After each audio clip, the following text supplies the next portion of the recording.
And I saw it happen to you, Grace, because I saw that great 60 Minutes piece they did on Detransitioners, and you told your story. And sure enough, GLAAD came out, started ripping on 60 Minutes, ripping on you, and what they said was the same thing they always say. Here's just one example. Every major medical association supports affirming care. The guidelines are safe and well established. And as for our discussion about YouTube and the internet rabbit holes, they said, aren't we past arguing that media can turn people gay or trans?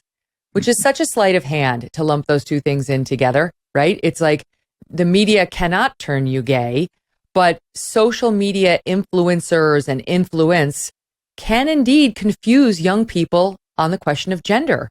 That's true. And that's been studied in places like Sweden and Finland. So it's not honest of them to lump those two things in together. What did you make of that backlash? Well, it was just really frustrating because I came at it from a perspective of just really wanting, the best medical care for trans people and detransitioned people. And, my experience of medical care was not of careful assessment of my issues.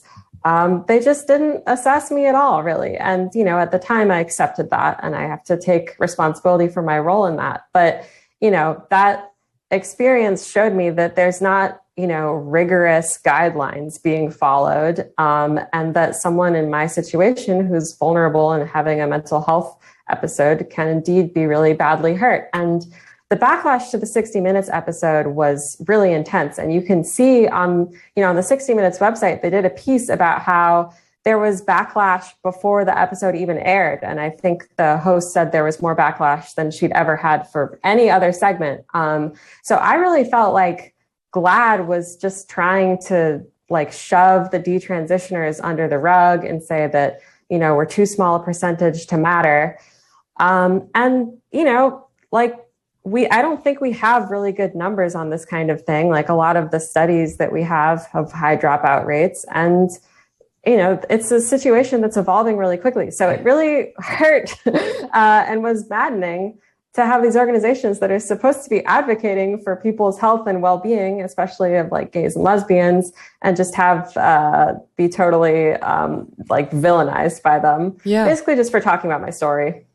Yeah, you get your snaps when you say you're trans, but when you say I made a mistake, you get attacked. I mean, viciously.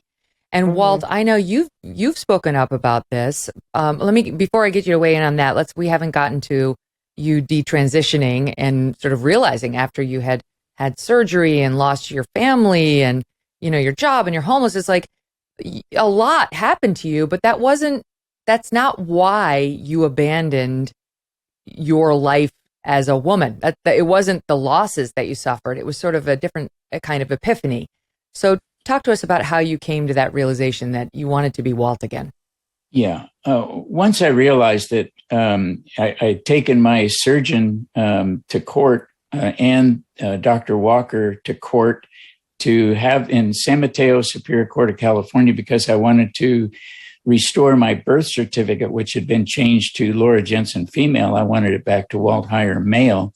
And I asked them to come to court and prove to the court in a document that you could actually change someone's gender, that the hormones and surgery were actually effective in changing someone's gender. And they sent a document, which is in Superior Court of California, published in 1990, that you cannot change anybody's gender with hormones and surgery. The only thing, it's kind of funny, the only thing you can do with hormones and surgery is neuter somebody. And I thought, well, that's interesting. That's what they do to dogs. So the whole thing I realized was a false, probably a medical fraud by any stretch of the imagination. And at that point, I decided to start looking toward my faith. And I began to reunite with my faith in Jesus Christ. And through a long, arduous journey in my recovery from alcohol and drugs, I now have 36 years clean and sober. And during that time, doing my 4-step, working with a psychologist, we went into prayer. He's a Christian psychologist. And the Lord came to me during that prayer and looked at me and said, "You are now safe with me. he was holding this little baby in his hand, and I realized that baby was me, and that I was redeemed and restored all the way back to my birth by the Lord Jesus Christ. And I realized at that point I'd been redeemed and restored, and it was really my job to go out and share with the world what redemption and restoration is like in Christ, and show them that no one has ever changed their gender, and that there is freedom through the power and grace of Jesus Christ. Well, now they don't define it that way, as you well know. They just say gender is a social construct. It's not really necessarily related at all to biology, and it's whatever you say it is. And, it's crossed over to the point of absurdity. On the show yesterday, we were talking about somebody who identifies as a tiger, who got hired by some marketing firm, I think. Somebody who says they're moon gender or tree gender. I mean, they've just taken it to the point of absurdity. You are whatever you just invent. But I've heard you say, I think you were on with Laura Ingraham, saying they're ruining an entire generation of young people. That resonated with me. I can't stand the fact that this is being pushed on kids, including my own, by school teachers and society as though it's a menu item they should consider their gender. They should reconsider when they never had questions about it. Yeah.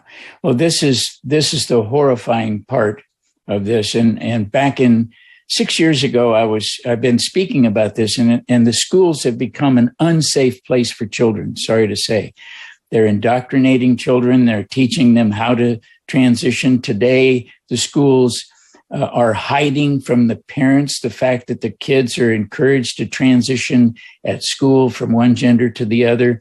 And so to me, this is how we are completely destroying an entire generation of children. And see, I keep going back to the fact that nobody can change their gender. So why are we telling them this?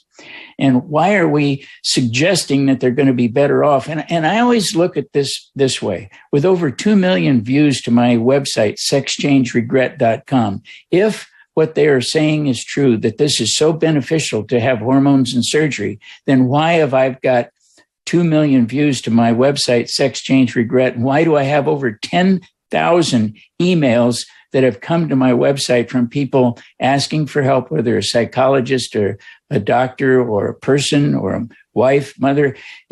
This is what just drives me absolutely nuts. And so, the fact of the matter is there's a lot of hurting people. And, right now, I believe there's a lot more people out there. There's no way to track the number of detransitioners, no way to track them, because most of them aren't in any studies. Of all the thousands of people I've worked with, including myself, none of us have ever been counted among the detransitioners because there's no database. That's very interesting, because I've seen the Princeton study that studied some, I think 314 trans, was it kids, or let me just see, make sure, I can't remember whether there's kids or grownups, but in any event, trans people. And they concluded that 94% remained trans after a period of years. And so they suggest, as do most of the trans activists, that detransitioning is very, very rare. And I don't know whether that's true or not true, but I know that it's very hard, as you were pointing out, Grace, once you've declared you're trans and had surgery and had all of society give you the snaps, to then say, I made a terrible mistake. So I do wonder, if we were more supportive of detransitioners, how high those official numbers would climb. Yeah. Do you want me to answer that, or? Yeah, sure. You can go, Walt, and then I'll give it to Grace after. Yeah. There was a study done by the UK Guardian in 2006 where ARF, which is a large university in the UK, they took 100 studies from around the world, and they found out that what they found was the regret rate to be around 20%, and that the people that they found in these studies were traumatized to the point of surgery after going through this, traumatized to the point of suicide after having the surgery. So what they reported was, what I've found is that many of the people regret deeply I'm working with a young man right now in his 20s, and he keeps calling me wanting to commit suicide because of him cutting his genitals off, and he cannot have children. He was not homosexual. I was never homosexual. And so this is the downside to this. They're never going to count the detransitioners. As everyone starts to go back to school over the next few weeks, do some good by helping feed children who are facing hunger and food insecurity. Our partner, Good Ranchers, is on a mission to donate 100,000 high-quality meals to young children who often go unfed or who are malnourished from poor access to nutritious food. You can join this campaign by ordering a box of 100% American meat. Every order contributes meals to this cause and makes a huge difference in the lives of these children. Good Ranchers is an award-winning food delivery service that brings 100% American meat and seafood right to your door.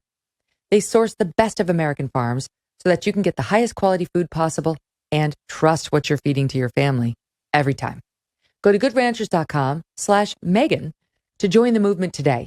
You will get $30 off your order, you'll get free shipping, and you'll donate food to children in need. Giving back never felt or tasted so good. Let's help them hit and ideally pass that goal of 100,000 meals donated. Go to goodranchers.com/Megyn or just use my code MEGYN when you're checking out. Change the future one meal at a time with Good Ranchers. goodranchers.com/Megyn. Hey, thanks so much for watching. If you like what you just saw, hit the subscribe button for more clips and full episodes.